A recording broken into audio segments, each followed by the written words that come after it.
YouTube, how's it going? The Goat House is back, and I'm sick as shit. So we're gonna try to rip through this one. Wanted to get this video out last night. Wanted to do an updated mock tonight. It's been a little tough though, so we'll eventually get these other videos I want to do. Next week we should be good to go for free agency, which will be hammering out all kinds of videos, grades, and more. Full off-season content here. So join us, like, subscribe, turn notifications on. You don't want to miss any of it. Follow our Twitter, live updates, constant updates, numbers, news, everything. We got you. Important links pinned in the comments section. Yeah, here's our Twitter. Right before going to record this, so actually a little bit right before, but David Njoku got the tag. Sounds like the Browns are going to be working on an extension.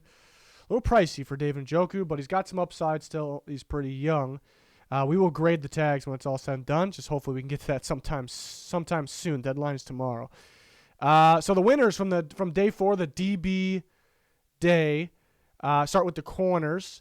Ahmad Gardner, who is probably the top corner for everybody, I should say, in the class. Running a 4.41 is fantastic. You keep hearing kind of rave reports. He interviewed super well. Showed up with in a suit for all of his interviews, which is interesting. But you see the size, see the length. We kind of knew about that. But running a 4.41 is huge.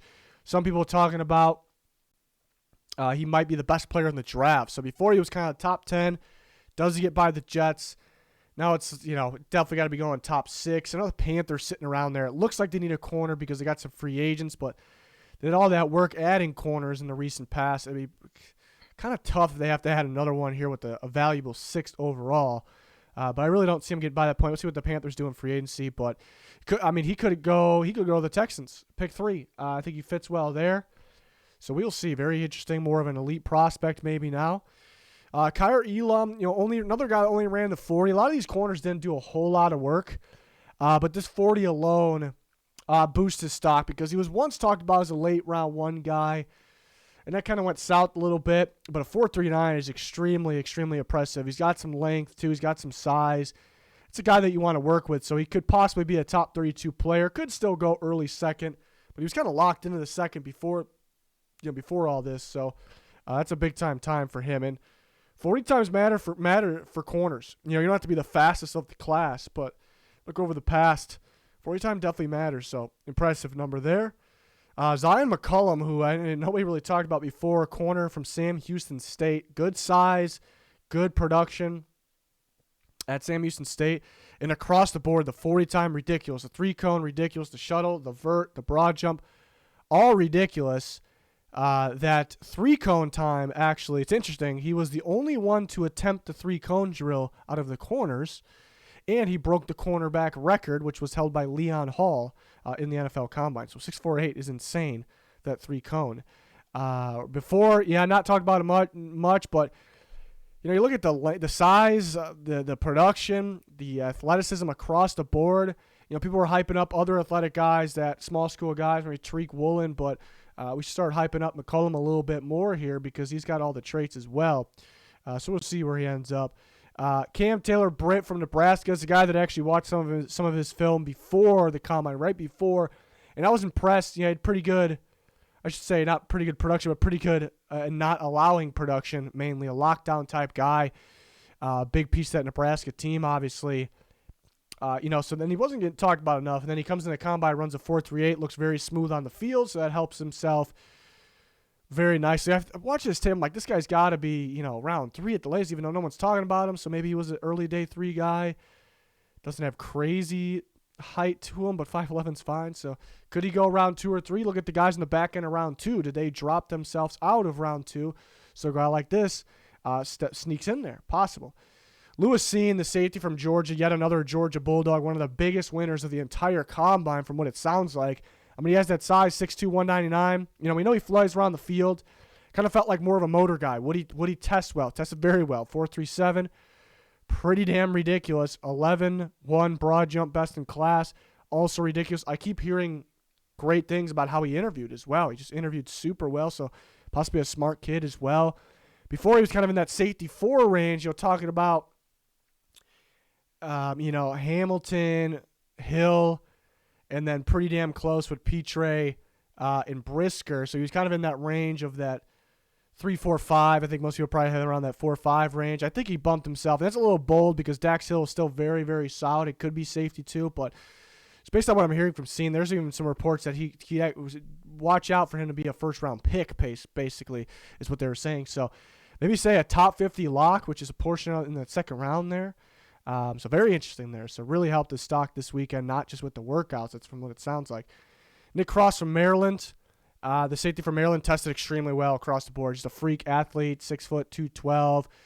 You remember a Maryland safety, not that I'm comparing the two's play style at all, but Maryland safety like Darnell Savage, who was kind of known at this time as maybe a third-round guy, maybe even a fourth to some, tested very well. People dive into the tape a little bit more, check out the upside. He ends up going late first round. So, again, not really comparable players, but a Maryland safety that's a freak athlete that could help himself. Could he really boost up? Again, though, could he be like an Antoine Brooks Maryland-type player who they had doing a bit of everything, and it was just had such a unique role, just like Cross, just such a unique role for Maryland that doesn't translate to the NFL. So did he boost the stock that much? Will that be a question still? But crazy athletic testing numbers. He's a pretty built dude, as you can see as well on top of that. So impressive. JT Woods, yet another Baylor guy. Baylor defensive guy. Look at Georgia and Baylor, arguably the best two defenses in football this year. Their guys are studs. We could see that. JT Woods, 4.3, 640. Broad jump 10.8. Vert 39.5. Just absolute freak. You see the length. You see the playmaking ability on tape. I guess the question with him is, he's going to be a free safety. You know, he's a little inconsistent, I guess, back there, putting himself in the right spot. So maybe he doesn't boost the stock a whole bunch because they still have those concerns there. But just a freak athlete with some really good play on that Baylor defense. So he could go at the end of round 3 there, perhaps. Some more guys we want to talk about. Kalon Barnes, another Baylor guy. Incredible 40-yard dash, 4.23. Didn't see a whole lot else from him, but 4.23 is a record for DBs. Very impressive. Roger McCreary, I thought just looked really good on the field, and 4.50 is solid for him. He doesn't have the most length. Usually those lengthy guys end up running faster for some reason, strides, I guess. So he did worry about, could he, run even closer to a 4.6, and that'd be tough. But 4.50 is very solid time. Good on the field, too. It just kind of reminds you of what we saw on the field this year for him. Is just really good play. Really, really good play. So could he get kind of back in that first round conversation? We'll see.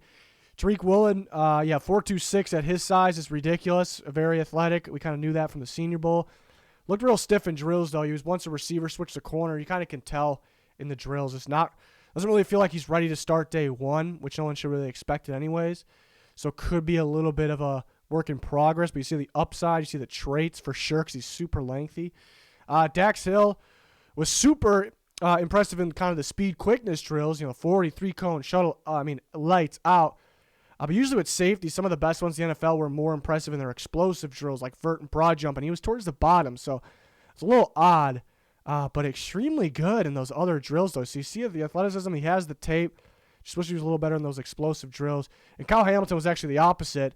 The vert and broad were top of the class. Absolutely ridiculous. See the explosiveness, and you see that on tape too. How he moves from one sideline to another sideline, and it's really not with quickness or speed. You see it just how lengthy and how explosive he is.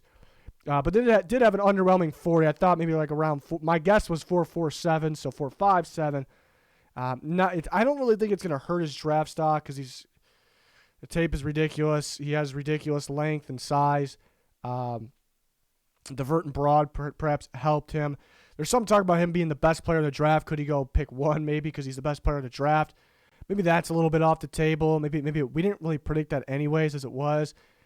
But yeah, if you look at across the board, these players, who has the best chance of being the best player at their position in the near future in the NFL, I think 90 or more % of people out there would probably say Kyle Hamilton.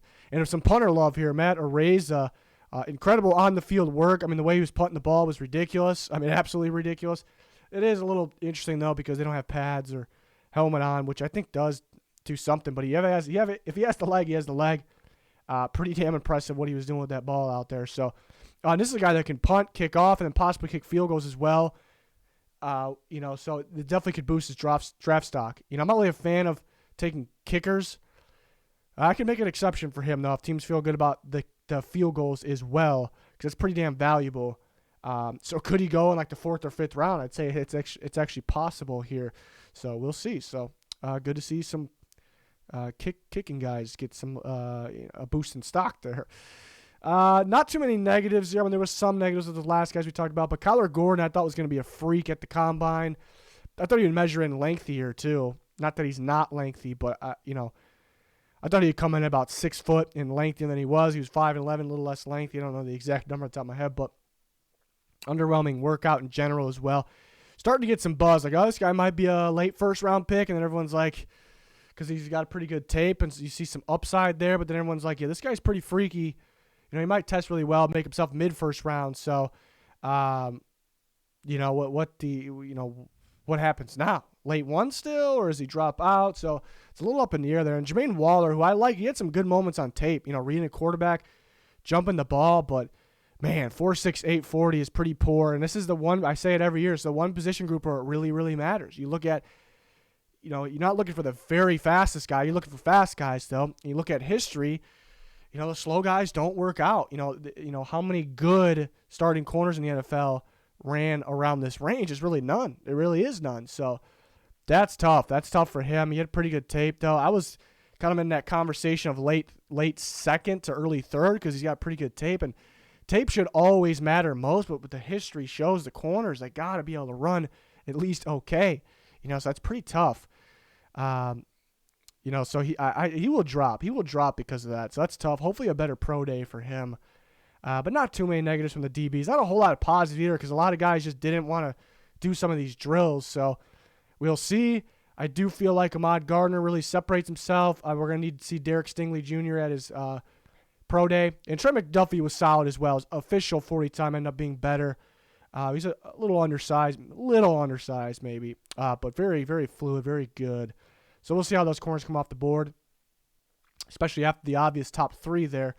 We'll see. But that wraps it up for the day four, combine recap winners, losers that did this for every single day of the combine. I really want to work on an updated mock. Very under the weather right now, so we'll see when I can get to that. We're discussing the franchise tags, what's happening, the news, the numbers on Twitter. We'll have grades at some point this week. We're going to be good to go for that free agency next week, though. It's one of my favorite times of the year. We'll grade everything.